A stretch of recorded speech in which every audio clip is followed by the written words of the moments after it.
Venez vous relooker chez Luminel. Salon de beauté Luminel vous présente le journal.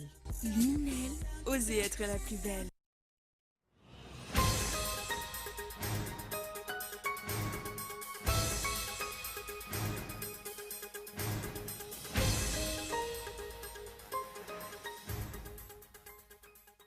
Élection présidentielle en 2018, la date doit être fixée du 25 novembre au 25 décembre 2018.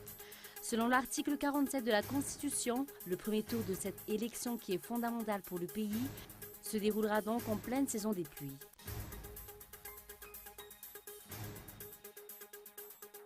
Les anciens militaires n'ont pas encore touché leur pension après les promesses faites par le président de la République. Ces derniers menacent d'intensifier leurs revendications si l'État continue de faire la sourde oreille. Au moins 6 personnes ont trouvé la mort dans le spectaculaire incendie qui a ravagé dans la nuit de mardi à mercredi une tour d'habitation de l'ouest de Londres. Le bilan devrait encore s'alourdir selon la police.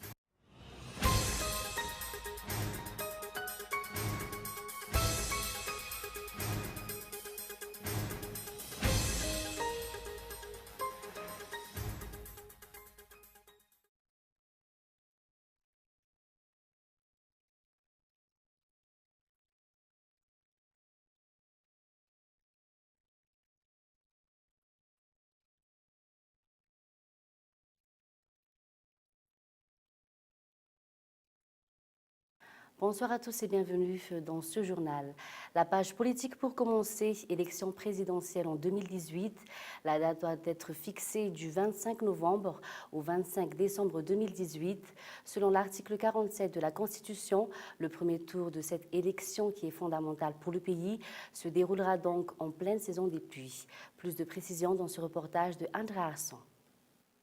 La Constitution malgache énonce que l'élection doit avoir lieu au moins 30 à 60 jours avant l'expiration du mandat du président de la République, toujours selon l'article 47 de la Constitution. À titre de rappel, Eradjonar Mampian a pris officiellement ses fonctions le 25 janvier 2014. Son mandat expire le 25 janvier 2019. Une élection présidentielle sous la pluie, vu que la date sera fixée du 25 novembre au 25 décembre 2018. Et le deuxième tour devrait se tenir au plus tôt le 30 avril 2019. Concernant les dates des élections, particulièrement l'élection présidentielle 2018, la Constitution est claire. Dans son article 47, la loi fondamentale malgache a bien explicite.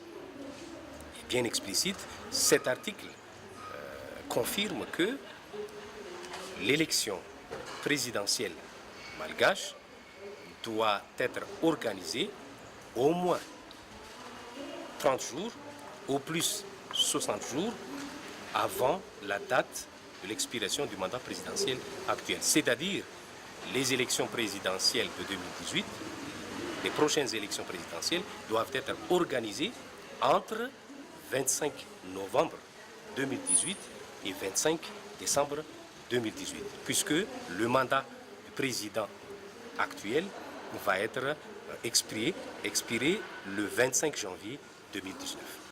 La loi fondamentale spécifie également qu'en cas de démission, d'abandon du pouvoir, sous quelle forme que ce soit, de décès, d'empêchement définitif ou de déchéance prononcée, la vacance de la présidence de la République est constatée par la Haute Cour constitutionnelle. Dès la constatation de la vacance de la présidence, les fonctions du chef de l'État sont exercées par le président du Sénat. Nous l'avons annoncé dans les titres, les anciens militaires n'ont pas encore touché leur pension après les promesses faites par le président de la République. Pour les 6 000 militaires retraités, ils auraient dû percevoir leur pension hier, selon la promesse faite par l'État. Ces derniers menacent d'intensifier leurs revendications si l'État continue de faire la sourde oreille. Michael Ramarla. Une promesse de plus non tenue par l'État. Les anciens militaires n'ont pas encore perçu leur pension. Ces promesses viendraient même du président de la République, explique le président de l'Association des anciens militaires, ou AAM. Leurs pensions ne figurent pas dans l'alignement des pensions des militaires sortis hier, comme prévu. Nous avons espéré toucher la pension ce mois de juin. Les bons de caisse sont sortis hier, mais ils n'y figuraient pas. Nous étions tous étonnés. Nous nous sommes demandé quoi faire.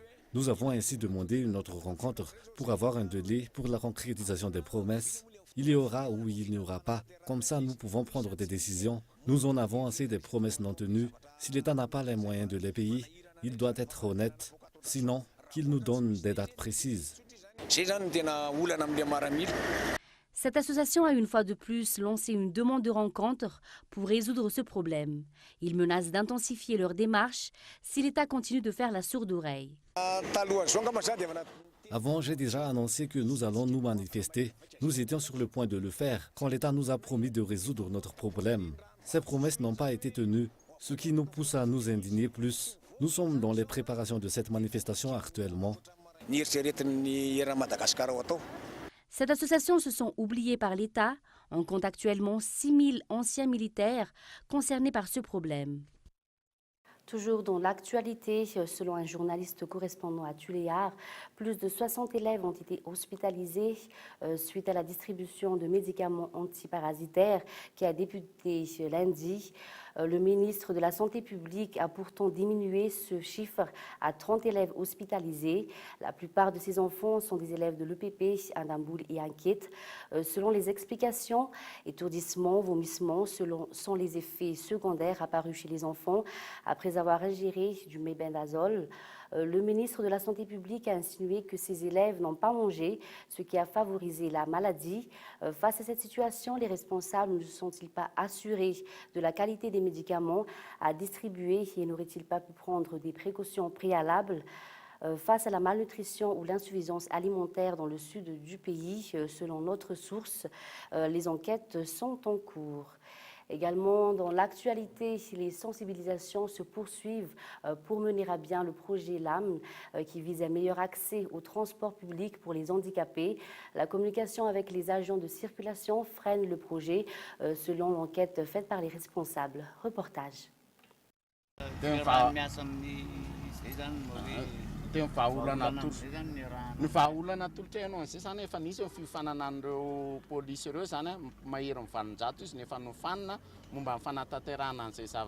Les actions de sensibilisation de la population et des transporteurs continuent pour résoudre et changer les comportements en général liés aux problématiques de la circulation dans la capitale. C'est d'ailleurs l'objectif du projet LAM, mis en œuvre pendant 2 ans par l'ONG LALAN.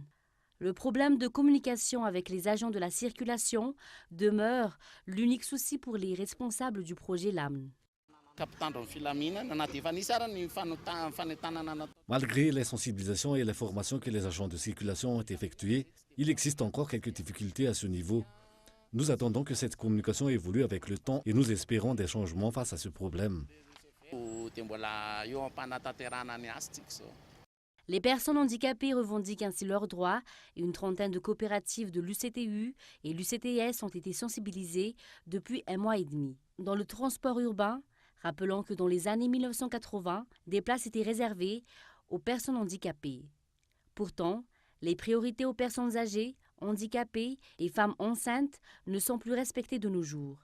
Le projet se voit concrétisé au fil des mois. Et rappelons que le projet est cofinancé par l'Union européenne et l'ONG LALAN. Passons maintenant à l'actualité internationale. Au moins 6 personnes ont trouvé la mort dans le spectaculaire incendie qui a ravagé dans la nuit de mardi à mercredi une tour d'habitation de l'ouest de Londres. Le bilan devrait encore s'alourdir selon la police. Les détails en images dans ce reportage de France 24. Le matin encore, des flammes actives et une épaisse fumée noire sur la Grenfell Tower. La population rescapée et les habitants du quartier sont sous le choc. Tout le monde se jetait de l'immeuble. Les gens hurlaient, les gens se précipitaient dans les escaliers. La police nous criait de sortir, d'évacuer, c'était dramatique. C'est vraiment la pire chose que j'ai jamais vue. J'ai vu quelqu'un sauter par une fenêtre, un enfant. Mon beau-frère vit au 20e étage. Nous l'avons appelé, lui avons dit de sortir, mais je ne sais pas maintenant ce qui lui est arrivé. La police et les services de secours sont arrivés quelques minutes après le début de l'incendie. Ils ont réussi à sauver de nombreuses personnes, mais il y a plusieurs morts selon les autorités. Des dizaines d'autres victimes sont soignées à l'hôpital. J'ai parlé aux équipes. Elles sont allées jusqu'au 19e et 20e étage et sont toujours très mobilisées. Elle continue de progresser dans tout le bâtiment. Rapidement, les habitants de la tour et des environs ont mis en cause les matériaux utilisés dans la récente rénovation du bâtiment.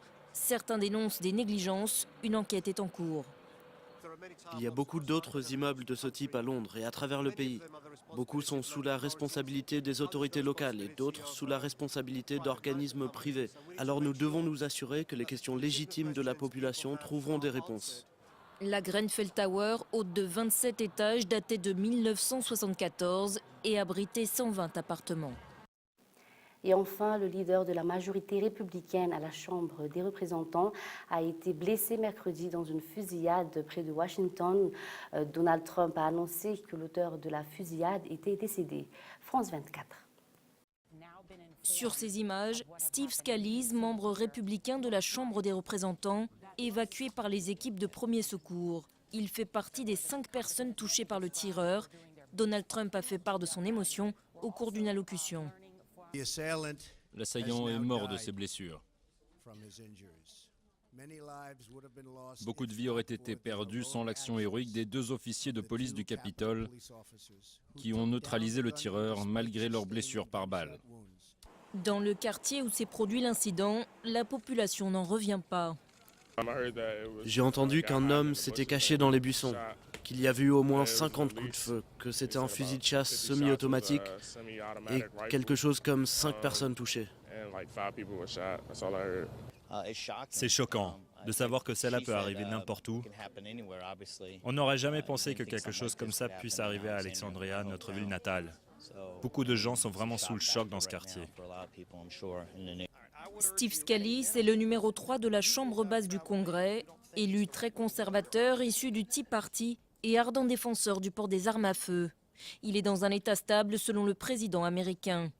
Les membres républicains de la Chambre des représentants s'entraînaient sur le stade Eugene Simpson d'Alexandria en vue d'un match annuel prévu jeudi contre des élus démocrates à Washington, une tradition qui dure depuis 1909. Tous les votes et événements de la journée ont été annulés à la Chambre des représentants. Un bref rappel des titres pour terminer. Élection présidentielle en 2018. La date doit être fixée du 25 novembre au 25 décembre 2018. Selon l'article 47 de la Constitution, le premier tour de cette élection, qui est fondamentale pour le pays, se déroulera donc en pleine saison des pluies. Et puis les anciens militaires n'ont pas encore touché leur pension après les promesses faites par le président de la République. Pour les 6 000 militaires retraités, ils auraient dû percevoir leur pension hier selon la promesse faite par l'État, et ces derniers menacent d'intensifier leurs revendications si l'État continue de faire la sourde oreille.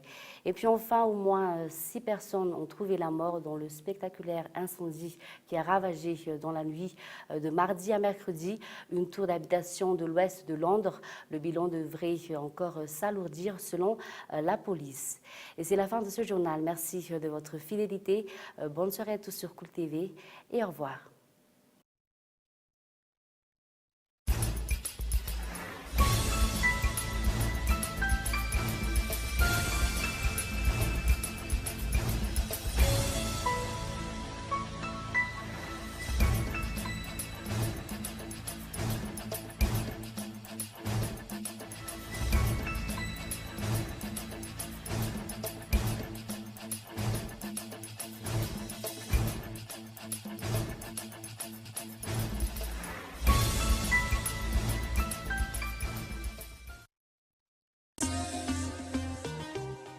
Venez vous relooker chez Luminel. Le journal vous a été présenté par Salon de beauté Luminel. Luminel, osez être la plus belle.